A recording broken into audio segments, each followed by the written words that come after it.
মুখের ভেতরে মেঘ জমেছে, চোখের নিচে জল, বাইরে বইছে আগুন, ঘরে ভিজছে অন্তঃস্থল।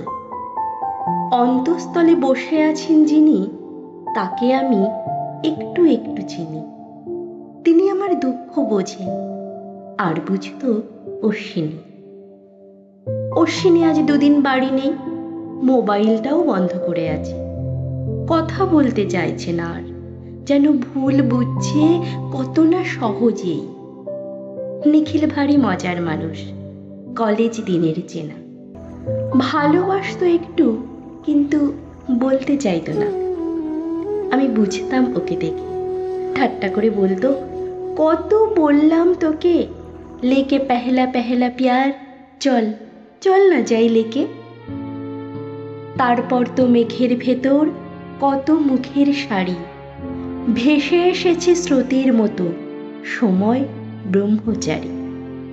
তোমার জন্য বসেছিলাম বিছিয়ে শীতল পাটি, দেখা মাত্র ভালোবাসলাম, তুমি মানুষটা খাঁটি।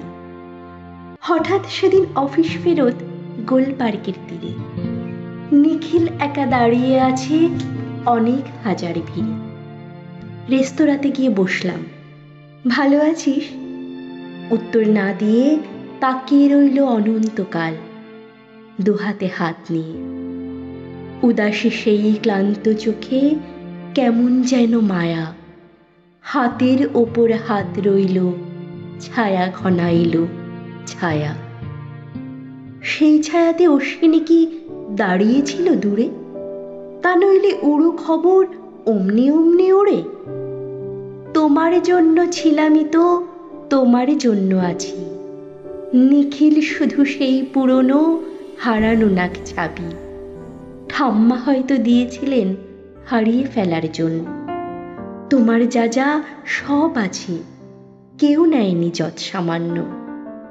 তুমি আমার সাত সকালের ভেজা চুলের রাশি। অশ্বিনী, তুমি এমন বোকা, বোঝো না ভালোবাসি। নিখিল শুধুই মায়ার মতো, মায়ায় যার শেষ। অন্তঃস্থলে আছেন তিনি, তাকিয়ে নির্নিমেষ।